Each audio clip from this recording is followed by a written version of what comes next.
வணக்கம். என் பேர் விக்னேஷ். நான் தமிழக வெற்றிக் கழக கோவை தெற்கு மாவட்ட தலைவராக இருக்கிறேன்.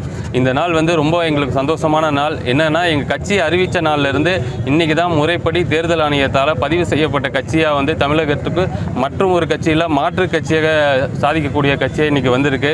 அதை கொண்டாடும் விதமாக தமிழ்நாடு முழுவதும் இருக்க எங்களுடைய கட்சி நிர்வாகிகள், தொண்டர்கள், தோழர்கள் அனைவரும் எல்லா கோயில்கள், சர்ச்சுகள், பள்ளிவாசல் எல்லா இடத்துலையுமே சிறப்பு பூஜையும் அபிஷேகமும், அதுபோக தமிழக மக்கள் 2026 அப்புறம் செல்வ செழிப்போடவும் மகிழ்ச்சியுடனும் வாழணும்னு கடவுளை வேண்டியிருக்கிறோம்.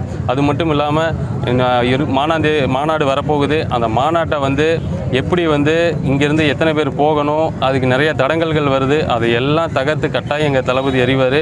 அவர் பார்க்காத தடைகளே இல்லை. அதனால் இதுக்கு அஞ்ச போகிறதும் இல்லை. எங்கள் தளபதி என்ன சொன்னாலும் செய்யறதுக்கு ஒரு பெரிய கூட்டமே நாங்களும் இருக்கோம். இந்த மாநாடு மிகப்பெரிய வெற்றி அடையிறதுக்கு இறைவனை வேண்டிக்கிறோம். திரும்பியும் மக்கள் பணியாற்ற நாங்கள் கடும் முயற்சியோடு இருப்போங்கிறது இந்த நேரத்தில் தெரிவிச்சுக்கிறோம்.